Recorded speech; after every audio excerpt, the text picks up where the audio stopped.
My sport definitely has a little bit of a danger factor involved, so there's definitely a lot of mental preparation that goes into it. But I think all of the sports, it's important to do so. Sometimes not performing as well as you'd like to do hurts just as much as crashing a jump. So for sure, it's important in every sport. Being injured in Salt Lake City was really hard. The Olympics were in my hometown, and I had just broken both feet right after qualifying. So to watch my hometown Olympics from a wheelchair in the stands was devastating for me. But it was also amazing to be able to be there and participate in as much of a way as I did. To be able to cheer on my teammates and really experience the Salt Lake City Games. But for me, yeah, being in Vancouver is so exciting. It feels like it's a hometown Olympics almost. My friends and family will be there cheering me on, and I love the city, I love the venue, and I'm really excited to be there in February.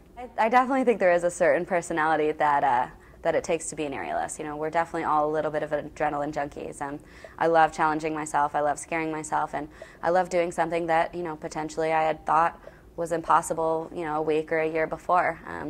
So for sure, we love the rush of it, and we love the excitement of being aerialists.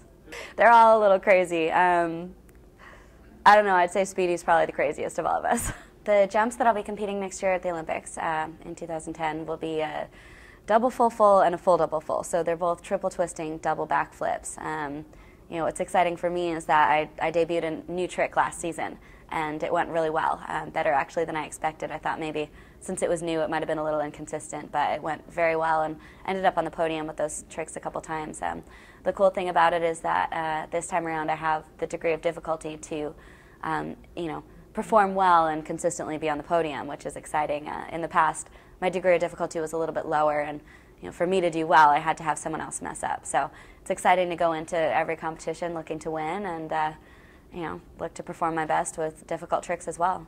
When I was injured in 2002, I really wanted to do something that occupied my time a little bit since I was doing so much rehab, but also I was looking for a way to give back to my community a little bit. I had been very fortunate, raised by very supportive people, and always surrounded by athletes and people who were telling me that I could reach my every dream if I wanted to.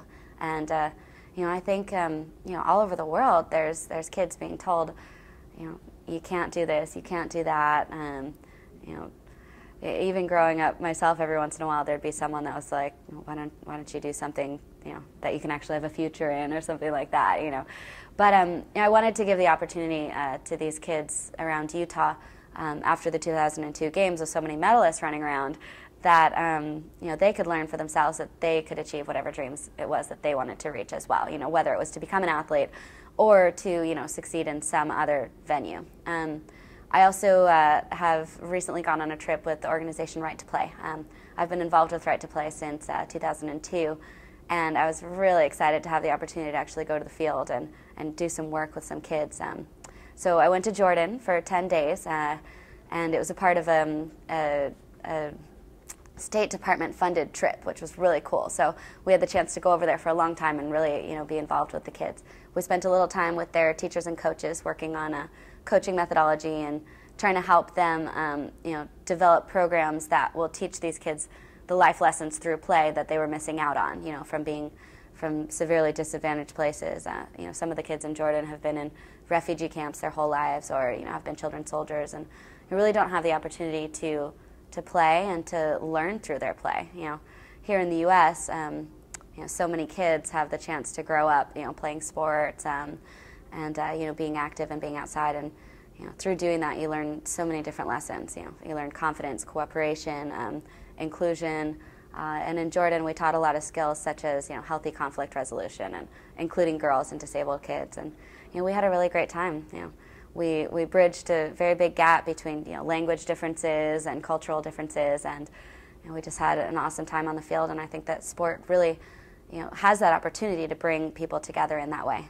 For me, the most eye-opening part of my experience in Jordan with Right to Play was just seeing, we're so far apart, and people think we're so different culturally when you live so far away, but really, there was very little difference between me and the young kid I was playing with next to me. We had a language barrier, of course, but when we were playing volleyball together, I mean, it was like I was playing with one of my teammates. You know, sport just has that way of just bringing people together. I was very surprised at the lack of differences between us personally, though we had so many logistical differences. We had to improvise a little bit. It was actually fun to try to teach these kids what I do on snow. And that wasn't, it was a supplement to the program, just to have them experience being with some Olympians. I was also with a figure skater, a rower, and a fencer. So we had a good time, trying to teach the kids what we did, talk to them about snow, talk to them about doing flips on snow, and have them do some cartwheels, have them do some fencing and mocking, and we just laughed a lot and had a really great time. It was a cool opportunity to be able to just be joyful with some of these kids that are so disadvantaged. With the Right to Play program, for sure, there is the opportunity to create some future Olympians, but mostly, both with the Right to Play program and also with the mentorship program, to me, it's most important that these kids are really, they're learning from us and they're learning from each other, the life lessons that it takes to be successful human beings, regardless of whether they're becoming Olympians, becoming athletes, or, just becoming future leaders of their community.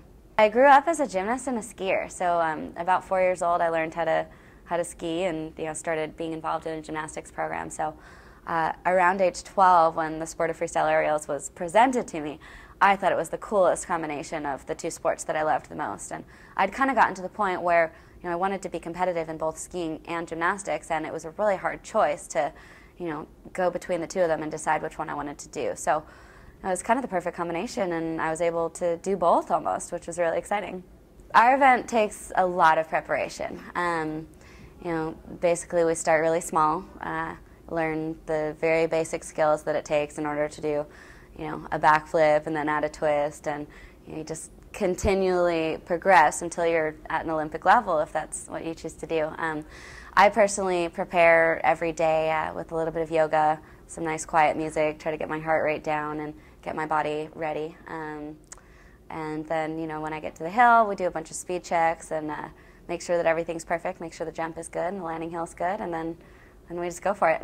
There's a lot of mental preparation that goes into doing my sport. And as I'm sure a lot of other athletes will tell you, working with a sports psychologist or doing a little sports psychology on your own is very important to make sure that you're mentally prepared and in the right mindset to do the jump that you need to do that day.